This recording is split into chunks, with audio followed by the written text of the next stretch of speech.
Uno de los estudios que se debe realizar también siempre que estamos haciendo un estudio de proyecto es el análisis de riesgo del proyecto, de riesgo y de las amenazas. ¿Y qué significa esto? Bueno, a modo de concepto decimos que es el estudio de las causas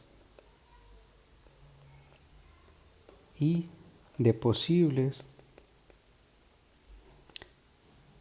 amenazas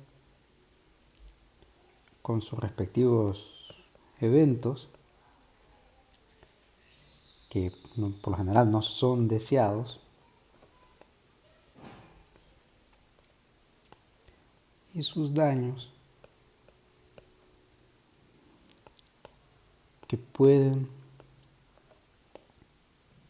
producir sobre el proyecto. Entonces, como concepto, repetimos, es el estudio de las causas y amenazas o eventos que influyen o que repercuten sobre el proyecto. Es importante tener claro, muy claro esto, porque a veces se deja de lado el estudio del proyecto. ¿Y cuáles son los pasos a seguir? Los pasos son simples. El primero es hacer una identificación de posibles daños. Dos, la categorización.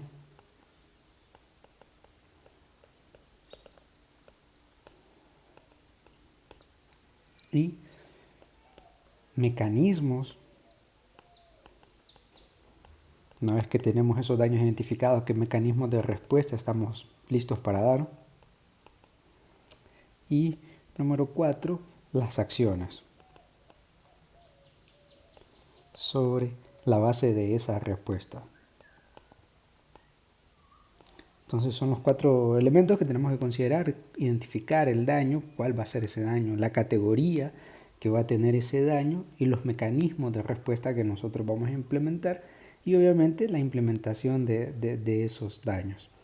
Ahora, ¿cómo hacemos este análisis? Hay un método o una forma simple para poderlo diferenciar, y ese análisis de riesgo es teniendo en cuenta lo siguiente. Tenemos el riesgo, y de ese riesgo podemos encontrarnos problemas políticos, ambientales y económicos. Por lo general, estos pertenecen a una categoría que no se pueden controlar.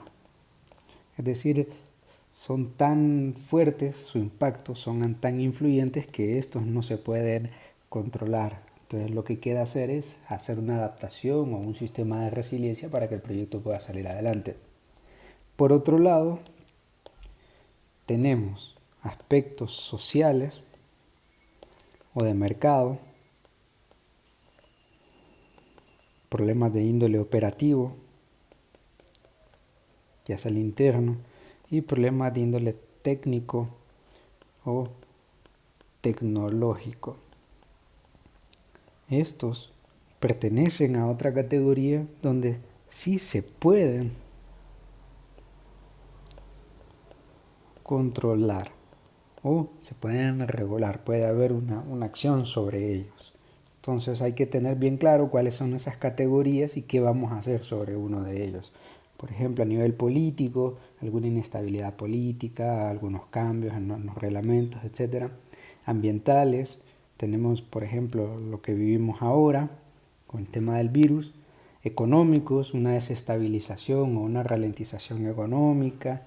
Y cuando estamos hablando del otro lado, sociales o de mercado, cuando nuestro mercado se vuelve inestable o se detiene o se ralentiza a nivel operativo dentro del negocio, algún equipo, alguna máquina deja de operar, alguna persona se nos va, y a nivel técnico también cuando las cosas fallan desde el punto de vista de la tecnología.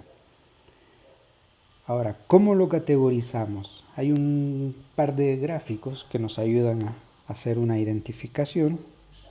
Aquí tenemos, ¿no?, este primer gráfico donde vamos a tener una doble entrada. Por un lado tenemos el impacto y por el otro lado tenemos la probabilidad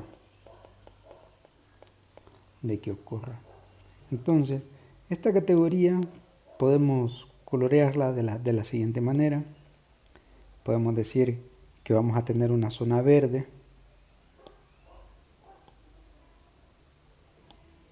una zona naranja, esta de acá, y una zona roja, esta de aquí. ¿Qué significa cada una de estas zonas? Bueno, lo explicamos ahora. Si es una zona verde, vamos a ponerlo de este color, zona verde, estamos hablando de una relación impacto-probabilidad, entonces hay que tener un monitoreo. Estar constantemente monitoreando qué es lo que puede ocurrir. En la zona naranja hay que considerar, estamos hablando a nivel medio, si dijéramos que esto es 1, 2, 3, tenemos una probabilidad media, igual acá, 1, 2, 3, de que esto pueda suceder. Entonces en ese caso debemos considerar la alternativa de control. Por otro lado tenemos una zona roja y en este caso lo que debemos hacer es planear una respuesta.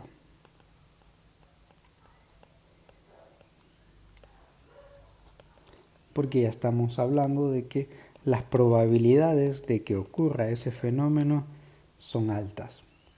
Entonces debemos tener un mecanismo de respuesta para evitar estar sorprendidos.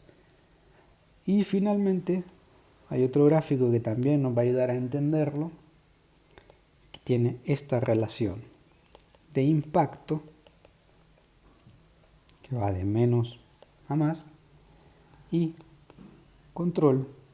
¿Cuál es el control que nosotros podemos tener sobre esas condicionantes?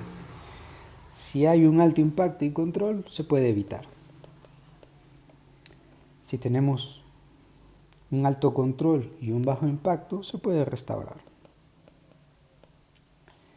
Y si tenemos un bajo impacto y un bajo control, hay que compensarlo. Y tenemos un alto impacto y un bajo control, debemos mitigar. Son las medidas que debemos tener en consideración.